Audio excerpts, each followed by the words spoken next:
Higher স্বপ্ন ছিল আকাশছোঁয়া scholarship নিয়ে কোরিয়ায় যাওয়া, কিন্তু নিয়তির নিষ্ঠুর খেলায় চোখের পলকে সে হয়ে যায় অনাথ। যে কাজিন তাকে আগলে রাখার কথা ছিল সে তাকে ঠেলে দেয় এক অন্ধকার নরকে। নিজের ইজ্জত আর ভালোবাসা হারিয়ে হায়া যখন নিঃস্ব, ঠিক তখনই তার জীবনে আসে এক নতুন অদ্ভুত প্রস্তাব।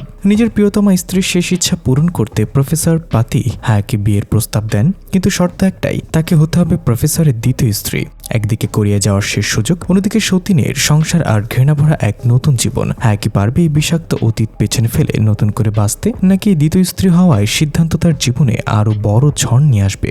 গল্পটা শুরু হয় হায়াকে নিয়ে। মেয়েটা সবেমাত্র ভার্সিটি শেষ করেছে। ওর জীবনের একটাই বড় স্বপ্ন, স্কলারশিপ নিয়ে কোরিয়ায় যাবে আর সেখান থেকে মাস্টার্স করবে। এই স্বপ্ন পূরণ ওকে সবচেয়ে বেশি হেল্প করেছেন ওদের প্রতিবেশী প্রফেসর পাতি। প্রফেসর মানুষটা খুবই অমায়িক। তিনি সারাক্ষণ হায়াকে সাহস আর উৎসাহ দেন। হায়ের পাশে আরেকজন মানুষ সবসময় ছায়ার মতো থাকে, সে হলো ওর ছোটবেলার বন্ধু জিদান। জিদান আর প্রফেসর পাতি একদম পাশাপাশি বাড়িতেই থাকেন। একদিন জিদান ওর আম্মুর পারমিশন নিয়ে হায়াকে বাড়িতে পৌঁছে দিতে চায়। ও যখন ওর বাইকে হায়াকে লিফট দিতে চাইলো, হায়া খুব সুন্দর করে বুঝিয়ে সেটা মানা করে দিল। হায়ের কথা হলো ওরা তো বিয়ে করেনি, তাই বাইকে বসলে হুটহাট গায়ে টাচ লেগে যেতে পারে, যেটাকে আমরা নন মাহরাম বলি। জিদানও ওর এই পর্দার বিষয়টাকে খুব রেসপেক্ট করে। এমনকি জিদান হায়াকে এত পছন্দ করে যে নিজে নিজে ওদের দুজনের একটা ছবি এডিট করে রেখে দিয়েছে।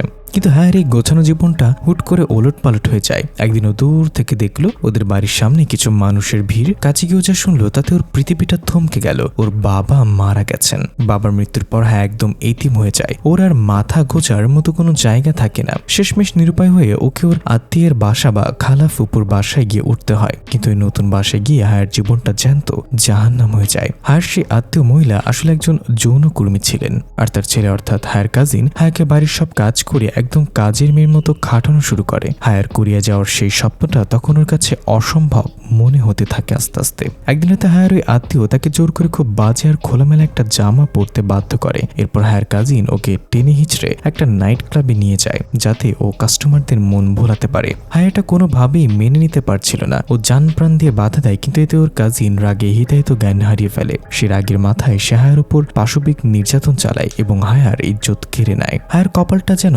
একদমই মন্দ ছিল। কষ্টের পর কষ্ট তার পিছু ছাড়ছিল না। পরদিন সকালে সে জানতে পারলেও কোরিয়াতে স্কলারশিপ নিয়ে পড়ার পর যে স্বপ্ন সে দেখেছিল সে আবেদনটাও বাতিল হয়ে গেছে। একে তো ব্যক্তিগত জীবন ছাড়খাড়, তার উপর ক্যারিয়ারের শেষ ভরসাটাও চলে গেল। হায়া একদম ভেতরে ভেতরে ভেঙে পড়লো। এর কিছুদিন পর রাস্তায় জিদানের সাথে তার দেখা হয় ঠিকই, কিন্তু সেই মুহূর্তে জিদান নিজেও এমন এক অবস্থায় ছিল যে হায়াকে সাহায্য করার কোনো উপায় তার ছিল না। হায়া বুক ভরা কষ্ট আর একাকিত্ব নিয়ে সেখান থেকে চোখের জল মুছতে মুছতে চলে গেল। কিন্তু গল্পটা এখানে শেষ হয়নি। কিছুদিন পর আবার তাদের দেখা হয়। এবার জিদান আর কোনো দেরি করতে চাইল না। সে সরাসরি হায়াকে বিয়ের প্রস্তাব দিয়ে বসলো। হায়া তো আকাশ থেকে পড়লো। তার মনে হচ্ছিল তার সাথে যা যা ঘটেছে বা সে যে পরিস্থিতির মধ্য দিয়ে গেছে তাতে সে জিদানের মতো ছেলের যোগ্য নয়। কিন্তু জিদান ছিল নাছোড় বান্দা। সে হাফ ছেড়ে জানিয়ে দিল হায়ার অতীত যেমনই হোক সে সবকিছু মেনে নিতে রাজি। সে কথা দিল হায়াকে সে পৃথিবীর সবটুকু সুখ দিয়ে আগলে রাখবে। হায়ার মনে অনেক ভয় আর দ্বিধা থাকলেও জিদানের এই ভালোবাসা দেখে সে শেষমেশ রাজি হয়ে গেল। যেদিন রাতে তাদের পালিয়ে যাওয়ার কথা ছিল সেদিন বাইরে হচ্ছিল প্রচন্ড বৃষ্টি। হ্যাঁ, খুব ভয় ছিল, তাও সব সাহস এক করে সে জঘন্য নাইট ক্লাবটা থেকে পালানোর চেষ্টা করলো। কিন্তু কপাল খারাপ, পালানোর সময় সে ধরা পড়ে গেল। ওদিকে জিদান হায়াকে বাঁচানোর জন্য বৃষ্টির মধ্যে পাগলের মতো বাইক চালিয়ে আসছিল। যে আমার পিচ্ছিল রাস্তার কারণে হঠাৎ তার বাইকটা একটা গাড়ির সাথে প্রচন্ড ধাক্কা খেলো। হ্যাঁ, কোনো মতে সেখানে পৌঁছে দেখলো জিদান রক্তাক্ত অবস্থায় রাস্তায় পড়ে আছে। সে ঠিকমতো শ্বাসও নিতে পারছিল না। ওই মরণ যন্ত্রণার মধ্যেও জিদান হায়াকে সাহস দিচ্ছিল, বলছিল সে যেন তার স্বপ্নগুলো পূরণ করে, যেন দমে না যায়। কিন্তু জিদান তার কথা শেষ করার আগেই হায়ার সে শয়তান কাজিন সেখানে চলে এলো। সে হায়াকে জোর করে টেনে হিচড়ে সেখান থেকে নিয়ে গেল। আর তার কিছুক্ষণ পরেই জিদান শেষ নিঃশ্বাস ত্যাগ করলো। সব স্বপ্ন আর ভালোবাসা যেন ওই বৃষ্টির জলেই মিশে গেল। জিদানকে হারানোর পর হায়া যখন পুরোপুরি দিশাহারা, তখন তার জীবনে নেন প্রফেসর পাতি। তিনি যেন অন্ধকারের মধ্যে হায়াকে আলোর পথ দেখালেন। প্রফেসর তাকে একটা বড় সুযোগ দিলেন। হায়ার স্বপ্ন ছিল কোরিয়া যাওয়া, আর প্রফেসর বললেন তিনি সব ব্যবস্থা করে দেবেন, কিন্তু বিনিময়ে একটা শর্ত দিলেন কঠিন। হায়াকে তার দ্বিতীয় স্ত্রী হতে হবে। হায়া অনেকক্ষণ একা একা ভাবলো। তার মনে হলো এই পচে যাওয়া জীবন থেকে মুক্তি পাওয়ার এটাই হয়তো শেষ সুযোগ। সে মনে পাথর বেঁধে রাজি হয়েও গেল। এরপর হায়ার সাথে দেখা হয় আয়শা নামের এক মহিলার সাথে। এই আয়শা হলো প্রফেসরের প্রথম স্ত্রী। আয়শা তার মেয়েকে নিয়ে কোরিয়াতেই থাকে। আয়শা যখন হায়ার সাথে কথা বলছিল, হায়া অবাক হয়ে দেখলো মানুষ এত শান্ত কিভাবে হতে পারে। আয়শা জানলো যে তার ক্যান্সার এখন লাস্ট স্টেজে, আর সে হায়ার অতীত সম্পর্কেও সব জানে। কিন্তু আয়শার কথা ছিল খুব পরিষ্কার, কারোর অতীত থেকে তাকে বিচার করা ভুল। আয়েশার এই বিশাল মন আর ধৈর্য দেখে হায়া মুগ্ধ হয়ে গেল এবং তার সব দ্বিধা কেটে গেল। দেশ ছাড়ার আগে হায়া তার খালার বাসায় গিয়ে সব গুছিয়ে নিল। জিদান ছিল তোর অতীতের অংশ, তাই সে মায়া কাটানোর জন্য ও জিদানের ছবিটা খালার বাসাতে রেখে আসলো, যেন নিজের পুরনো জীবনটাকে ওখানেই বিদায় দিয়ে দিল। যার সময় আয়েশা হায়ার খালাকে একটা চেক দিয়ে সাহায্য করলো। এরপর জাকার্তায় হায়া আর মাস ভূমির বিয়েটা হয়ে গেল। সবশেষে হায়া আর মাস ভূমি তাদের নতুন জীবন শুরু করতে কোরিয়া চলে আসলো। সেখানে গিয়েও আয়েশার ব্যবহার ছিল একদম দেবীর মতো। সে নিজে হায়ার হাত ধরে পুরো ঘর ঘুরিয়ে দেখালো, এমনকি যে আয়েশা নিজে মাস ভূমির সাথে থাকতো সে ঘরটা সে সুন্দর করে সাজিয়ে দিল হায়া আর ভূমির বাসর ঘর হিসেবে। নিজের স্বামীকে অন্য একজনের সাথে ভাগ করে নেয়া এবং তাকে এত আদর দিয়ে বরণ করে নেয়া আয়েশার এই ধৈর্য দেখে যে কেউ অবাক হতে বাধ্য। আয়েশা মন থেকে চাইলো হায়া যেন কোরিয়ায় এই নতুন পরিবেশে সুখে শান্তিতে থাকতে পারে। রাত হওয়ার পর দেখা গেল মাস ভূমির মেয়ে সুরি যেন হায়াকে একদমই সহ্য করতে পারছে না। ছোট মানুষ তো, তাই হয়তো নতুন কাউকে মেনে নিতে পারছিল না। আয়েশা যখন অনেক বুঝে শুনে সুরিকে শান্ত করার চেষ্টা করে, ওদিকে মাস ভূমি যখন ঘরে ঢুকলো তার চেহারা দেখে মনে হচ্ছিল রাজ্যর অন্ধকার তার মুখে। সে আসলে এই বিয়েটা নিয়ে একদমই খুশি না। সে ভালো করে জানে এই বিয়েটা হয়েছে শুধু তার কলিজার টুকরো বউ আয়েশার শেষ অনুরোধ রাখার জন্য।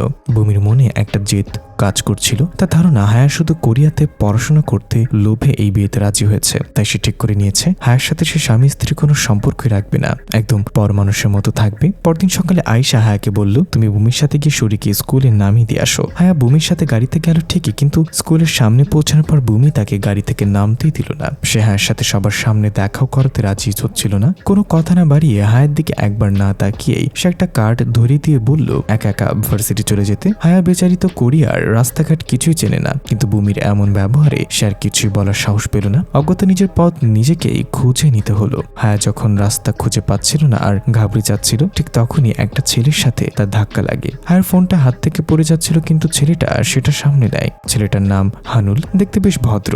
অবাক করার বিষয় হলো হানুল খুব সুন্দর করে হায়ার ভাষায় কথা বলতে পারে। হানুল আসলে কিছু মাস ইন্দোনেশিয়ায় ছিল, তাই সে ভাষাটা আয়ত্ত করে ফেলেছে। হায়াকে ওভাবে একা আর কনফিউজড দেখে হানুল নিজেই তার ভার্সিটিতে পৌঁছে দেওয়ার অফার দেয়। আর ভাগ্যর কি খেলা, তারা দুজন একই ভার্সিটিতে পড়ে। এরপর থেকে ভার্সিটিতে হায়া আর হানুলের মধ্যে বেশ ভালো একটা বন্ধুত্ব হয়ে যায়। হানুল সবসময় হায়ার পাশে পাশে থাকতো। একদিন কথায় কথায় হায়া তাকে জানায় যে সে মাস্টার্সের জন্য স্কলারশিপ পেতে চায়। হানুলও খুব উৎসাহ নিয়ে হায়াকে সাহায্য করতে শুরু করে। কোথায় যেতে হবে, কি করতে হবে, সব তথ্য সে হায়াকে দিতে থাকে। কলেজ ছুটি হওয়ার পর হায়া যখন গেটের বাইরে এলো, দেখলো মাসভূমি সেখানে দাঁড়িয়ে আছে, কিন্তু লোকটার ভাবসাব দেখে মনে হচ্ছিল ও যেন বাধ্য হয়ে সেখানে এসেছে। হায়ার প্রতি ওর কোনো আগ্রহই নেই। এদিকে বাড়ি ফেরার পর দেখা যায় আয়েশা খুব যত্ন করে সবার জন্য খাবার দাবার গুছিয়ে রেখেছে।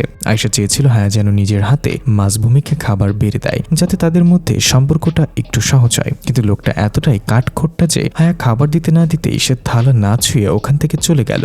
আসলে হায়ার দিনকাল মোটেও ভালো যাচ্ছিল না। মাসভূমি তো বটেই, এমনকি ছোট মেয়ের সুরির সাথেও ওর কিছুতেই মানিয়ে নিতে পারছিল না। মনে হচ্ছিল একদম একা হয়ে গেছে। তবে আয়েশা সবসময় বড় বোনের মতো ওর পাশে ছিল, ওকে সাহস দিত। এমনকি রাতে যখন হায়া ভেবেছিল মাসভূমির সাথে কথা বলে দূরত্ব কমাবে, তখন দেখা গেল লোকটা বিছানায় না শুয়ে নিচে মেঝেতে গিয়ে ঘুমিয়ে পড়ল। হায়া কিভাবে অবহেলা করাটা যেন ওর অভ্যাসে দাঁড়িয়ে গেছে। একদিন কলেজ থেকে ফেরার পথে হায়া আর হানুল নদীর পার দিয়ে হাঁটছিল। কথা বলতে বলতে হানুল হঠাৎ তার জীবনের একটা গোপন কথা শেয়ার করলো। সে বলল এক সময় সে এতটাই হতাশ হয়ে পড়েছিল যে এই নদীতে ঝাঁপ দিয়ে মরতে চেয়েছিল, কিন্তু ঠিক যে মুহূর্তে সে লাফ দিতে যাবে, অলৌকিকভাবে তার কানে আজানের শব্দ ভেসে এলো। হানুল নিজেও জানে না ওই নির্জন জায়গা আজান কোত্থেকে এলো, কিন্তু ওই একটাই শব্দ তাকে আটকে দিয়েছিল। এরপর থেকে সে ইসলাম নিয়ে পড়াশোনা শুরু করে।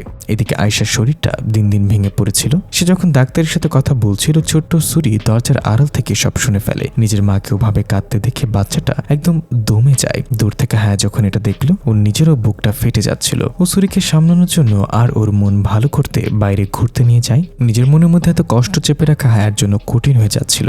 শেষ পর্যন্ত ও হানুলের কাছে সব বলে দেয়। হায়া কান্নায় ভেঙে পড়ে জানাই যে আয়েশা ওর নিজের বোনের মতো, আর সে মানুষটা এখন ক্যান্সারের সাথে লড়াই করছে। সবচেয়ে বড় সত্য হলো হায়া আসলে বিবাহিত এবং সে একজনের দ্বিতীয় স্ত্রী। হানুল সব শুনে একটু অবাক হলো না বা হায়াকে বিচার করলো না। সে খুব শান্তভাবে হায়ার পাশে দাঁড়ালো আর ওকে সাহস দিল। রাস্তায় হায়া আর মাস ভূমির যখন দেখা হলো, হায়া তাকে বুঝে বলার চেষ্টা করছিল যে সে আসলে খারাপ কিছু করেনি। হানুল তাকে স্কলারশিপ পেতে সাহায্য করেছে যাতে মাসভূমির ওপর টাকার ছাপ না পড়ে। হায়া নিজের যোগ্যতায় পড়তে চেয়েছিল, কিন্তু মাঝভূমি বরফের মতো ওর উপর খেপে গিয়ে উল্টাপাল্টা কথা বলতে থাকে। সেদিন রাতে হঠাৎ করে আয়েশার শরীরটা খুব বেশি খারাপ হয়ে যায়। মাঝভূমি যখন অস্থির হয়ে তার কাছে যায়, আয়েশা খুব দুর্বল গলায় তাকে একটা কথা বলে। সে চায় মাঝভূমি যেন হায়াকে মন থেকে মেনে নেয় এবং তার সাথে ভালো ব্যবহার করে। আয়েশা বারবার বলছিল হায়া মেয়েটা খুব ভালো, মাঝভূমি মনে প্রাণে শুধু আয়েশাকেই ভালোবাসে। তাই আয়েশার এই শেষ ইচ্ছাটা শুনে সে খুব দোটানায় পড়ে যায়। আয়েশা শুধু একটাই চিন্তা, সে না থাকলে হায়া যেন এই সংসার আর বাচ্চাকে আগলে রাখে।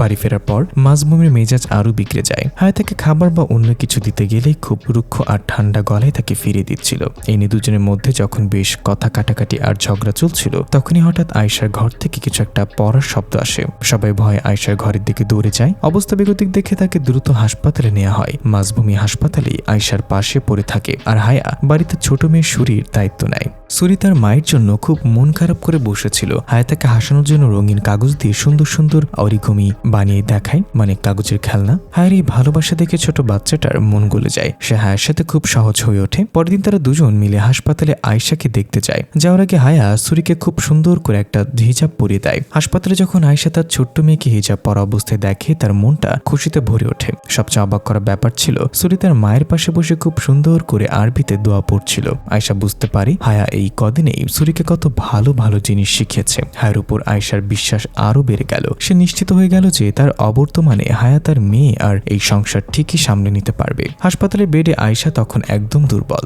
সুযোগ বুঝে মাঝভূমি আর সুরি যখন একটু রুমে বাইরে গেল, আয়েশা হায়ার হাতটা শক্ত করে ধরল, অনেকটা মিনতি করার মতো করে বলল যে সে যেন কোনোদিনও মাঝভূমি আর সুরিকে ছেড়ে না যায়। হায়া তখন আয়েশাকে সান্ত্বনা দিয়ে বলল, আপনি একদম চিন্তা করবেন না, সব ঠিক হয়ে যাবে। এরপর হায়া হাসপাতালে বাইরে গিয়ে মাঝভূমির সাথে একদম সোজাসুজি কথা বলল। সে পরিষ্কার জানিয়ে দিল আয়েশা আপা যতক্ষণ অসুস্থ ততক্ষণ অন্তত সবার সাথে ভালো ব্যবহার করেন, যাতে ওনার চিকিৎসায় কোনো সমস্যা না হয়। তবে হ্যাঁ, এটাও মনে করিয়ে দিল যে আয়েশা সুস্থ হয়ে গেলেই সে মাঝভূমির থেকে ডিভোর্স নিয়ে আলাদা হয়ে যাবে। মাঝভূমিও তাতে রাজি হয়ে গেল। কয়েকদিন পর আয়েশা সুস্থ হয়ে বাসায় ফিরল। বাড়িতে যেন আবার আগের মতো হাসি খুশি ভাব ফিরে এলো। আয়েশা হায়াকে মন থেকে ধন্যবাদ দিল, কারণ সে যখন হাসপাতালে ছিল হায়া সুরিকে একদম নিজের বাচ্চার মতো আগলে রেখেছিল। আয়েশার মনে একটা শান্তি এলো যে সুরি এখন একটা ভরসার মানুষের কাছে চলে গেছে। একদিন খাওয়ার টেবিলে আয়েশা মাঝভূমি আর হায়াককে নিজের পাশে বসালো। হায়া সেদিন মাঝভূমি আর সুরির সব পছন্দের খাবার রান্না করেছিল। আয়েশা হায়ার রান্নার খুব প্রশংসা করলো। তবে সবচেয়ে বড় চমক ছিল ছোট্ট সুরি। সে হুট করে হায়ার খুব কাছে চলে এলো আর তাকে আপন করে নিল। হায়া কখনো ভাবেনি সুরি তাকে এভাবে মেনে নেবে, তাই খুশিতে ওর চোখ ভিজে এলো। ওই দিন আয়েশা আর মাঝভূমি যখন একা ছিল, আয়েশা তার স্বামীকে বলল, তুমি আমাকে অনেক সুন্দর একটা জীবন দিয়েছ। মাঝভূমি উত্তর দিল, বলল, তোমাকে পাগলের মতো ভালোবাসি বলেই তো তোমার জন্য সব করতে পারি। কিন্তু গল্পের শেষটা ছিল খুব কষ্টের। একদিন রাতে হায়া সুরি গল্প করছিল, এমন সময় হঠাৎ তারা দেখলো আয়েশা খুব অসুস্থ অবস্থায় মাঝভূমির কোলে মাথা দিয়ে শুয়ে আছে। আয়েশার শেষ সময় ঘনিয়ে আসছিল। সে খুব ক্ষীণ কণ্ঠে মেয়ে সুরিকে বলল, মা, বড় হয়ে সবসময় ভালো মানুষ হয়ে থেকো। এরপর সে হায়ার দিকে তাকিয়ে শেষবারের মতো কৃতজ্ঞতা জানালো। সবশেষে মাঝভূমিকে ইশারায় বলল তাকে তার শেষ ঠিকানায় পৌঁছে দিতে। কাপা কাপা গলায় কালিমা পড়তে পড়তে আয়েশা সবার মায়া কাটিয়ে চিরদিনের জন্য চোখ বন্ধ করলো। আয়েশা চলে যাওয়াটা মাঝভূমির কলিজায় একেবারে তীরের মতো বিঁধেছিল। মানুষটা পুরোপুরি ভেঙে চুরমার হয়ে যান। নিজের ভেতর এতটাই গুটিয়ে যান যে হায়ার দিকে ফিরে তাকানো বা তাকে একটু সময় দেওয়ার মানসিকতা তার ছিল না। একদিন রাতে হানুল আসে তাদের বাসার সান্ত্বনা দিতে। হায়া আর সুরি তখন বাসায় ছিল না। যাওয়ার আগে হানুল মাঝভূমিকে বলে যায় যে সামনের সপ্তাহে তাকে বাধ্যতামূলকভাবে মিলিটারি সার্ভিস মানে সেনাবাহিনীতে যোগ দিতে হবে। হানুল চলে যাওয়ার একটু পরেই হায়া আর সুরি বাসায় ফেরে। মাঝভূমি হায়ার দিকে তাকিয়ে একদম নির্লিপ্ত ভাবে বলেন, হানুল এসেছিল একটা খবর দিয়ে গেছে, তোমার মাস্টার্স স্কলারশিপ হয়ে গেছে।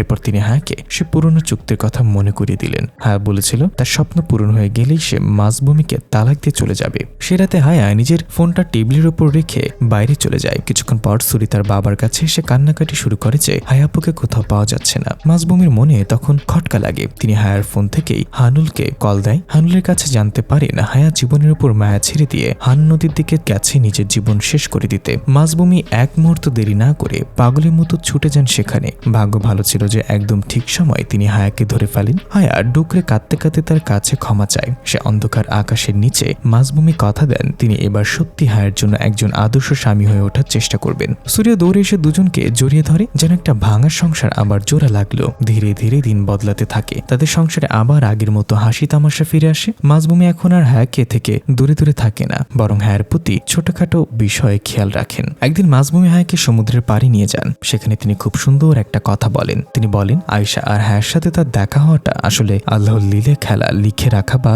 ভাগ্য। তিনি ভূমধ্য সাগরের উদাহরণ দিয়ে বলেন যে এই সাগর যেমন ইসলামের ইতিহাসের বড় শহরগুলোকে জুড়ে দিয়েছে, তাদের নামগুলো তেমনি একে অপরের সাথে মিশে আছে। মিশরের আলেকজান্দ্রিয়া শহরের সাথে মিল রেখে আয়েশার নাম ছিল আয়েশা আলেকজান্দ্রিয়া। তুরস্কের বিখ্যাত হায়া সোফিয়া মসজিদের সাথে মিল রেখে হায়ার নাম, আর ফিলিস্তিন বা শামের সাথে মিল রেখে তাদের নিজের নাম বুমি। সবই যখন ঠিকঠাক চলছিল, হায়া নিজের মতো করে আয়েশার অভাবটা পূরণ করার আপ্রাণ চেষ্টা করছিল। কিন্তু একদিন হঠাৎ সব ওলটপালট হয়ে যায়। আয়েশার পুরনো কিছু জামা কাপড় দান করার জন্য গোছানোর সময় হায়ার হাতে একটা পুলিশের নথিপত্র আসে। সেখানে জিদান নামের একজন মৃত্যু রিপোর্ট ছিল। ওই কাগজটা পড়ার সাথে সাথে হায়ার মুখ চুন হয়ে যায়, হাত পা কাঁপতে থাকে। হায়ার চোখের সামনে পুরনো সব স্মৃতি সিনেমার মতো ভেসে উঠতে শুরু করে। ঘটনাটা ছিল বেশ ট্র্যাজেডিক। একবার আয়েশা আর মাজভূমি প্রফেসর পাতিহ এর বাসায় গিয়েছিল মাজভূমির জন্য দ্বিতীয় বউ খুঁজতে। ফেরার পথে হঠাৎ করে উল্টো দিক থেকে জিদানের বাইকটা সামনে চলে আসে আর ভয়াবহ একটা অ্যাক্সিডেন্ট ঘটে।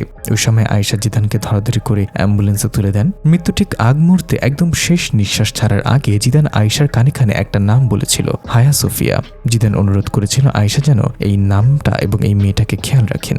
মাজভূমি যে এই সত্যিটা লুকিয়ে চেয়েছিল তা না, তিনি আসলে চাচ্ছিলেন সঠিক সময় দেখে সবটা বলতে। কিন্তু হায়া যখন হুট করে নিজে থেকে সব জেনে ফেললেন, তার আকাশ ভেঙে পড়ল। তার মনে হলো মাজভূমি তাকে ভালোবাসে বিয়ে করেননি, বরং জিদানের প্রতি করা অন্যায়ের প্রায়শ্চিত্ত করতেই তাকে বিয়ে করেছেন। হায়ার মনে হলো তিনি যেন কোনো মানুষের কাছে একটা প্রজেক্ট ছাড়া আর কিছুই না। অভিমানে বুক ফেটে হায়া বাড়ি ছেড়ে দিলেন। সুরিয়ার মাজভূমিকে ফেলে তিনি জাকার্তায় চলে যান জিদানের কবরে দোয়া করতে। সেখানে হায়া জিদানের মায়ের সাথে দেখা করতে যান। জিদানের মা তাকে জড়িয়ে ধরেন আর সব সত্যি খুলে বলেন। তিনি বলেন যে ওই দুর্ঘটনার পর আয়েশা আর মাজভূমি তাদের বাসায় গিয়ে অনেক কান্নাকাটি করেছিলেন এবং মন থেকে মাফ চেয়েছিলেন। তিনি হায়াকে বুঝে বলেন তারা দুজন আসলে মানুষ হিসেবে খুবই ভালো, যা হয়েছে সেটা ছিল তকদিরের লিখন।